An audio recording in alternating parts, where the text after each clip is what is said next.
Welcome to Total Retail Talks, your podcast channel for retail knowledge. Hello, and welcome to this episode of Total Retail Talks. I'm Joe Keenan of Total Retail. I am thrilled to be joined today by Bradford Manning, as well as his brother, Bryan Manning.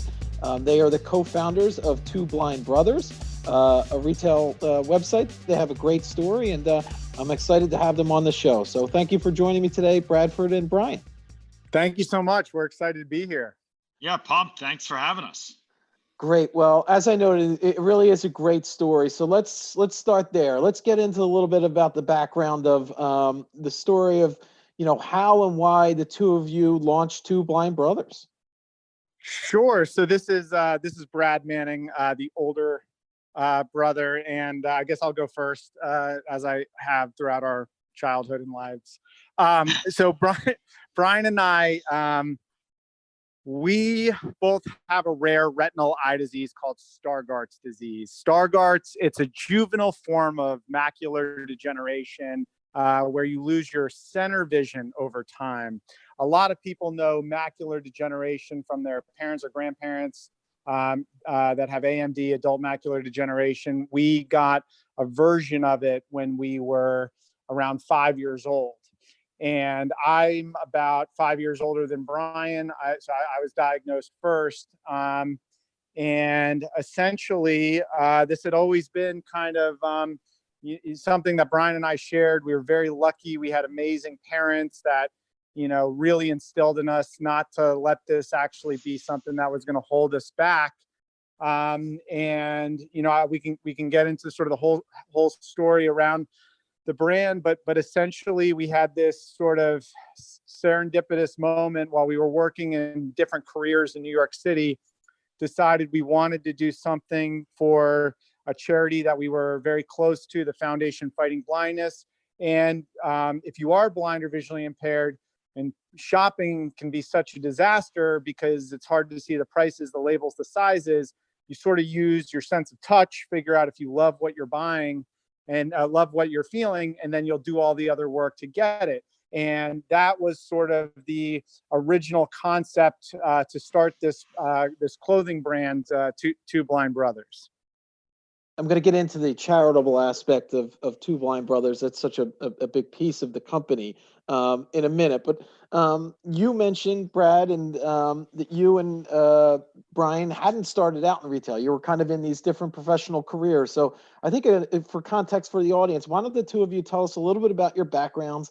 And then a second part to that, about, tell us a little bit about what about retail was attractive to you? Why move into that industry, from your prior careers? Yeah, this is Bryan. So prior to starting Two Blind Brothers, Brad and I both went to the University of Virginia. Brad moved up to New York and worked in finance for many years. I moved to Boston and then to New York, and I worked in technology sales for big data companies. So as most of your listeners probably realize, 100% overlap with fashion and apparel companies. Brad and I actually, when we were starting Two Blind Brothers, had no branding experience, no marketing experience, no fashion experience, no manufacturing experience. And, as a vote of confidence, our dad told us that we were terrible dressers. So really had everything in the world working in our favor. But the thing that was fascinating about fashion and apparel was this, as Brad said, this idea of touch. When you're blind or you're visually impaired and you're experiencing the world through your hands, you focus in on things, you key in on things. And we thought maybe there is something to that. Maybe there is something through this expression through your hands that you could make a garment or a piece of fashion so soft and comfortable and wonderful to wear that it would be inspiring. And the other great part about clothing is it's so universal, it's so accessible by so many, that having it focused more on that consumer brand side, we could have that conversation with so many folks. But to be very straightforward and honest, we never started this project with big aspirations. We never thought we would be sitting down talking to you today. We never thought we'd be in a place that we were. We just wanted to start a little company that could make a few hundred shirts, sell them to friends and family, raise some awareness, and just try and do some good. And through a lot of hard work and a lot of good luck, we've gotten to where we are today. Which is curious. You mentioned this kind of started. You didn't have this kind of grand vision for this big company. It probably started as a smaller project. As you saw, like, hey, there's some consumer appetite for this, and this is a story, and people want to help. And this could be something bigger. Did you then go about, the two of you? Okay, maybe we should bring build a team around us to help, or is it just still pretty much primarily the two of you? Do you want to talk a little bit about the organization itself and kind of how it's structured? Sure. So as this is Brad, as Brian mentioned, it really did start with the desire for us to have some fun and do some good for a cause we were close to. And it was sort of a nights and weekends project. We always say that we're really not a great example of anybody who has sort of aspirations to build a big business or make a lot of money, with a clothing brand. In fact, that I probably would recommend against that. I think we did. I think we were lucky not to do a restaurant or a family band, but other than that, clothing is one of the most competitive industries. But so what happened for us is a few lucky things. So we were in New York City. We had access to the garment district. We had access to a couple friends that knew about sort of designing and doing some small batch production. And so we sort of relied on them. And then we had a friend who was a Starbucks barista by day, videographer by night, who offered to sort of put together this kind of 2-minute trailer on what we were trying to do. And we were really lucky that he was so talented, and he really captured what we hadn't even really been able to articulate, or hadn't really even knew how we were going to position this brand.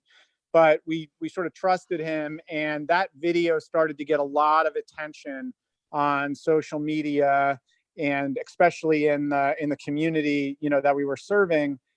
And it led to a lot of cool opportunities. It led to some local news. It led to some of these social media news networks. And then one of the biggest things that happened for us was being on the Ellen DeGeneres show.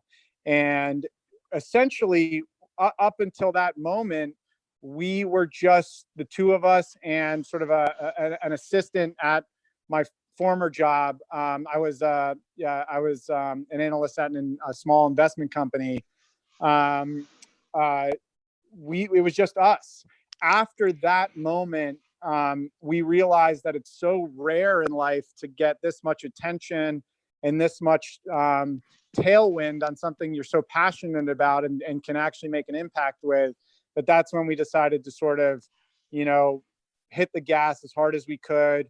We hired 3 people at that time. We, upgraded the way we were producing the items and hired a couple more professional service providers. And that's when it sort of took its current form for the most part, which is, a small team, 4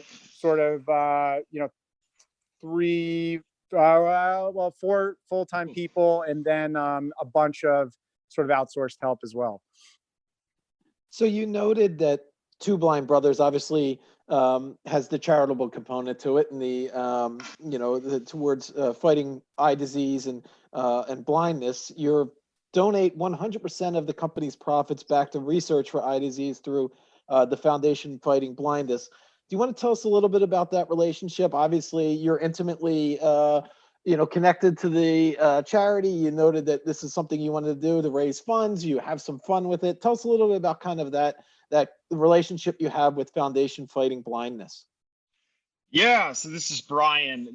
They're an amazing organization, because basically, if you think 40 years ago, this gentleman, Gordon Gund, who was diagnosed with a blind disease called retinitis pigmentosa, looked around and said, there's really no retinal eye research going on in the world today. And so he wanted to start a foundation to find these early stage researchers who are some of the best and brightest people on the planet, to help get them some funds so that when larger pharmaceutical companies could come in and take these things to commercialization. And for 20 years, a lot of it was just trying to help these researchers build the science base.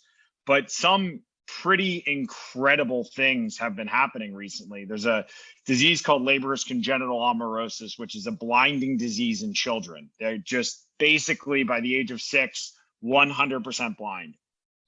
And 2 years ago, the first ever FDA gene therapy was approved for this drug Luxturna, that takes a portion of those kids with LCA and gives them their sight back. They go from blind to sighted with this injection, which is magic. I mean, there really is no better word for it than true and honest magic. And that is beyond exciting for Brad and I, because, over the last 20, 30 years of suffering from these diseases, we have heard, hey, no, there's it's a big opportunity, 5 years from now, they'll be closer, or 5 years, 5 years past, and 5 years in the future, there might be a cure, and 5 years in the future, there might be a cure. And having that hope on the horizon is so important when you're challenged with one of these diseases, especially when you're first diagnosed. And it's incredible because those 40 years of work that FFB has done is now coming to those last 5 years. And it is giving so much hope and inspiration and happiness to a population of people that, when you're diagnosed with a blinding disease, that's a really tough day, and that's a really challenging period. But these stories are incredible. And so Brad and I wanted to raise money and donate to these early researchers so that they can be that next cure for the next disease. And so we can keep that hope alive, and we can keep these brilliant rock star scientists moving forward to finding these cures. Yeah, that's amazing, Brian. It's so cool. And you talk about hope, and I would imagine you guys can speak obviously from personal experience. Not only hope for the patient, that somebody that's suffering from this, but as you mentioned, this is, you're getting this diagnosis 5, 6 years of age. I would imagine, it's hope for parents too. They want to see that, the best lives for their children. Do you want to talk about it from that too, from the kind of the patient, but also the family members and their others in their lives? Yeah. So, that's been one of the most that's the thing that kind of gets us up in the morning with this project is the community piece, and all the folks that will, get in touch with us, regarding exactly that situation, that you described. And for us, it's kind of, I think one of the reasons that we're so compelled by it is for us, it's almost like going back in time and being able to, talk to what would have been our mom or ourselves, and give them the messages that, maybe we learned or were told, or advice that we had gotten over time. But yeah, I mean, that was the situation for Brian and I. We were walked into a doctor's office at, 5, 6 years old, and the doctor says, to our mom, your son's got this rare eye disease. There is no cure, so take him home, teach him Braille, and best of luck. And it is a hopeless moment. And that's actually the great, like we make shirts, and we make clothing, we make these like soft accessories, but really we view that as one of our core, the core products that we're sort of trying to export into the world, is the idea that we want to change that conversation from go home and good luck to there is hope. And it hit us that we never actually anticipated, maybe naively, the platform or the reach we would have with some of these families when we started the project. We didn't even assume there'd be any sort of role in that regard. We just didn't consider it. And then the first time we got one of these messages, it was from a 19-year-old kid who wrote in on our customer service email and said, "Hey, I'm 19, I'm a college student. I have retinitis pigmentosa, and I've been sleeping a lot at college." And you think maybe that's not so weird, but then the next sentence he wrote, like, broke our hearts. He said, "I'd rather be asleep, dreaming in 20/20 vision, than awake knowing that I'm going blind." And he went on to say that he had seen some of our content online. He had connected with some folks, who are sort of regularly in our sort of online community, and he felt encouraged for the first time in a while. And it really breathed sort of a new life into this project, which is that we get to be messengers. We get to be messengers. We get to be representatives for these folks, for the people who are in our shoes. And that's been sort of a core element of the project. Yeah, and as you know, Brad, that if you that type of letter that you receive, that outreach, that really is. I mean, if that's not going to motivate you to kind of carry on, get up every day, and try to make this project a success, because you're selling T-shirts and accessories. That's not the goal here. It's really you're trying to make an impact and give hope in people's lives, and the retail business is the vehicle for that. So it's a great message. And that I kind of want to shift gears a little bit and talk a little bit about we've kind of gone over the story a little bit. Let's talk a little bit about some of the cool things you're doing with the business. And I want to start with something you guys did in December. You launched the Shop Blind Challenge, which was really interesting, on the Two Blind Brothers website. You want to tell us a little bit about that initiative, and then tell us a little bit about some of the feedback and what you're hearing from your customers on that Shop Blind Challenge. Yeah, so this is awesome. It's one of first and foremost, it's gonna kill me to do this. I actually have to give some credit to Brad.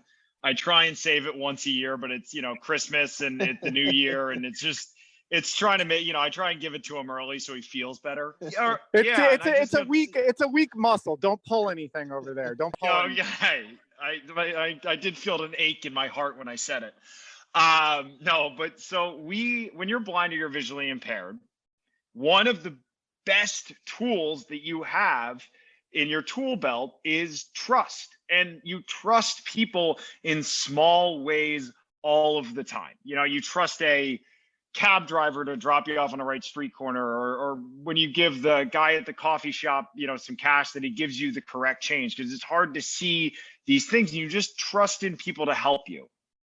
And we wanted to give the shoppers at Two Blind Brothers, our customers, our community, kind of a crazy experience where they had the chance to trust us. So the idea was we were going to take down everything on our website, all of the products, all of the descriptions, basically just insult the graphic design team as aggressively as we could, and just have a black screen with 4 price points and the message of, will you shop blind? Will you buy something you cannot see and trust us?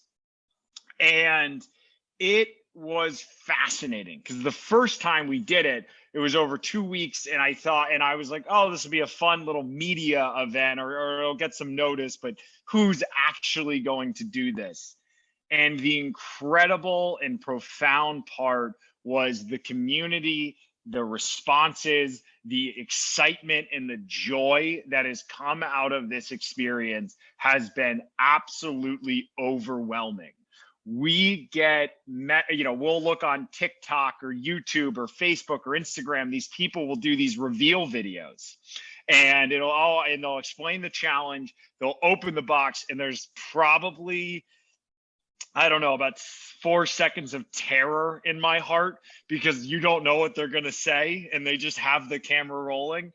And then they come out with just with excitement and love and enjoyment for the experience and the product, which is almost indescribable how happy it makes you, because probably a lot of people listening to this, working in retail, we're building these brands, building these companies, putting your heart and soul into these products. When the person, the end consumer on the other side loves it, it's like your child has grown up. And that feeling of joy is just so incredible. And the experience has gotten us in front of so many awesome people. And it really has been absolutely transformative for our business. And I think, Brian, and correct me if you guys see this differently, but I would imagine it speaks to the consumer behavior now. Consumers want to feel invested in a brand. There's so much out there that they can buy a shirt or, from, thousands of different places. They feel like, what, and this isn't specifically speaking to the Shop Blind Challenge, although it's part of it, they're invested in the mission of Two Blind Brothers. They want to see, their purchase dollars are going to a worthy cause. Do you feel that's kind of, what you're seeing from your customers is that they're really invested in what you're trying to accomplish? Yeah, I think that takes us, this is Brad, that takes us very far. The fact that people sort of like the story, they're willing to give it a shot. Obviously it's charitable. So, that gets us a lot of flexibility. Customers will say, yeah, worst case scenario, I've helped a good cause. So we certainly get that. And I think from our perspective, we are sort of, we've been students of marketing since we've been sort of running this. And we most of the time we're looking back retrospectively and trying to figure out why something worked. And I think one of the things that we feel is that one thing is novelty counts for a lot. Despite the great, there's a great story and actually it's a great experience, but there's so much sameness, amongst brands, especially during the holidays, where it's like, as a smaller company, we are not able to compete with every major clothing brand, retail brand, with a discount, a promotion. It's just, we're never going to win that game. So we try to think about what is something that we can do that literally wouldn't make any sense for any other brand or retail brand to do. And those are where the best ideas come from. And Shop Blind definitely fits into that category. So, Brad, that's a perfect segue into the kind of the next question I wanted to address. You said you're both students of marketing, so I'm going to have a marketing question for you here. Obviously, we've talked about the story and trying to get that story out there, create that consumer awareness for Two Blind Brothers. But as you noted, there's so much competition in the marketplace. There has to be a point of differentiation. Tell us a little bit about kind of the marketing strategy behind Two Blind Brothers and what you're doing to get that story out there, create that consumer awareness, drive the business. As you noted, it started as this small project for the two of you. Maybe take it to the next level. You don't have the unlimited funds of some of the competitors that you're going up against. How do you build it kind of piece by piece, block by block, as you try to grow? This is Brian, and it's an awesome question. And the one nice part about you guys saying students is you're not actually giving the letter grade. One of us is performing better in school than others.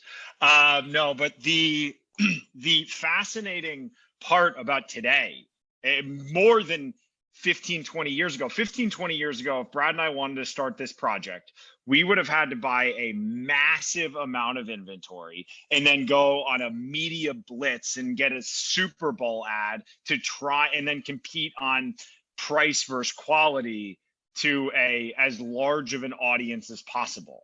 And it would have been super capital intensive and we probably would have failed. What's fascinating now, because of the rise of social and because of all of these platforms and the ability to get in front of people, as our first video was with a Starbucks barista in Brad's old apartment in New York that we filmed in half a day. And what was so resonant that we've thought about it tremendously is the authenticity behind that. These these very high emotion, very authentic and true stories. Because in today's world, and we see this all the time, facts have just become so incredibly fragile, and people without context, people just don't care, or they refuse to believe it. And so we turn to the power of storytelling to try and express who we are and what our mission is, and take it to that next level, as you said. And there's a great highlighting example for this is when we were first getting going. We wrote an about us page like every brand does, and it was kind of what I talked about earlier of giving money to the Foundation Fighting Blindness, Gunn Harrington Fund, finding early stage retinal researchers, so they can get from preclinical opportunities to commercialization opportunities, so we can find the future of a cure. It was super factual, and it was super boring. It was like Brad wrote it. I want to put that out there real fast, but it was just so boring. But the fascinating part was a lot of people reached out about it. Hey, why do you work with this researcher? How do you distinguish good preclinical versus bad preclinical? How, they just all had questions, but really no helpful opportunities. The cool part is we actually changed it to the story of two 7-year-old boys who were diagnosed with retinal eye disease and made it their mission to cure blindness through making incredibly soft shirts. And a gentleman reached out who said, hey, I have 35 years in the fashion industry. How can I help you? I don't know a ton about curing blindness, but I like what you guys are doing. Let me assist you. And the power of telling that story is so much more profound than trying to put out those facts. Yeah, it's resonating on a personal level. Yeah, go ahead, Brad. Oh, I was just going to add, you were asking about the sort of the structure of it. I mean, our marketing strategy is pretty straightforward. So we start with a creative message with the understanding that if you don't rise above the noise of the 50,000 things that you're seeing, on the internet, everything from your grandma's vacation video to, an ad from the biggest brands in the country. If you don't rise above the noise, you don't even get to start. And so that bar to come up with something creative, emotionally compelling, I mean, it has to have that before it has anything else.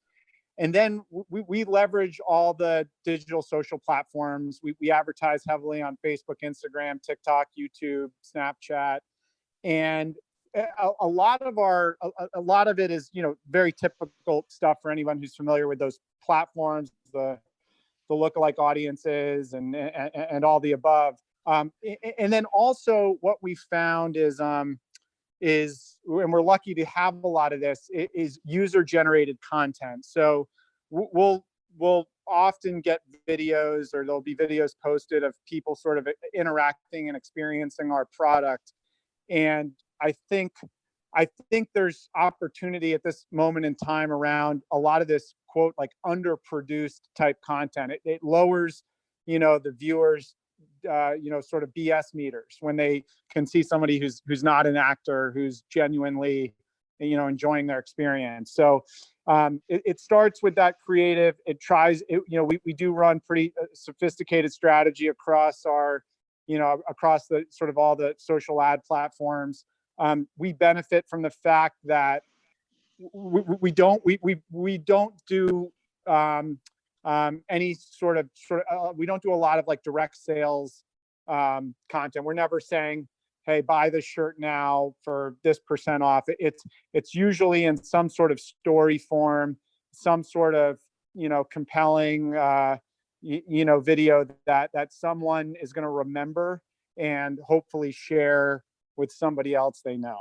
Yeah, and to follow up on that, I would imagine social, the forum that it lends itself well to that storytelling opportunity, right?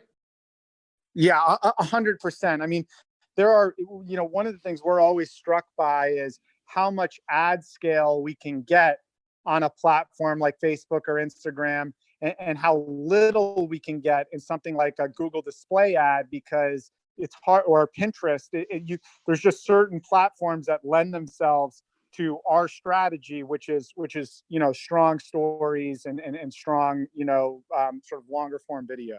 Yeah. So this has been a great conversation, and I'm going to close with this one, guys.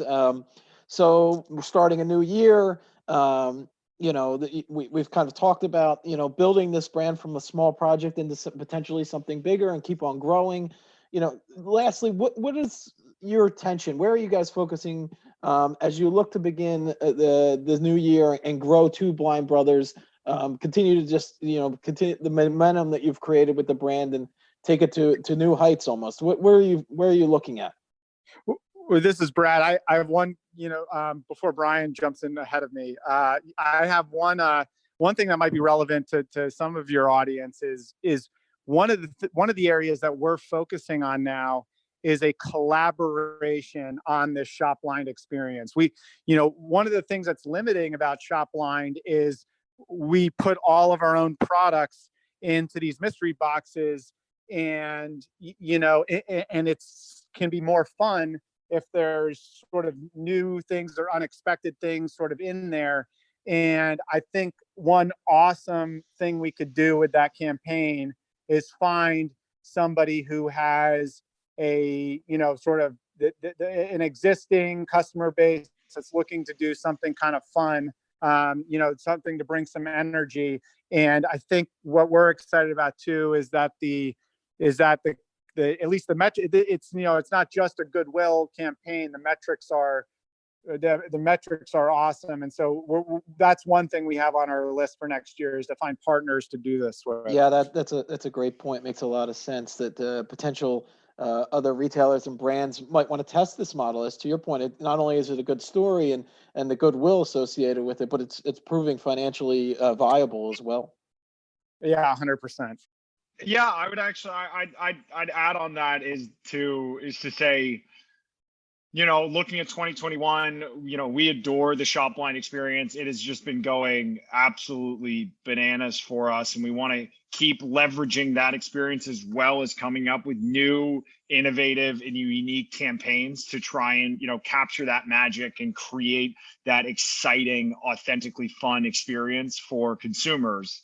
And on the other side, on the community side, which is, tremendously important to Brad and I, is to stay as involved and ingrained in this community of visually impaired as we possibly could, connect with as many families as we can, try and inspire and empower as many people as we can. So, which we take both as being kind of the top priority of keeping as much enthusiasm, energy, happiness, and hope in this community, as well as creating and innovating and pushing our consumer base forward. Great. Well, I want to first off take this opportunity to thank Brad and Bryan Manning of Two Blind Brothers for joining me today on Total Retail Talks, telling us the really inspirational story of their brand and all the good things they're doing in the world today and trying to make a difference in the lives of so many. So thank you, Brad and Bryan. I appreciate it. Thank you. We're grateful, and it's because of folks like you that we're able to get our message out there. So thanks for having us on, and we appreciate it. Thanks for listening. For more information on this podcast, please check out our podcast channel page at mytotalretail.com/podcast for show notes. Total Retail Talks is available on Apple Podcasts, Google Podcasts, Stitcher, and Spotify. Make sure to subscribe on our podcast channel page as well. If you've enjoyed this episode, please take a few moments to rate and review this podcast. Thanks, and until next time, this has been Total Retail Talk.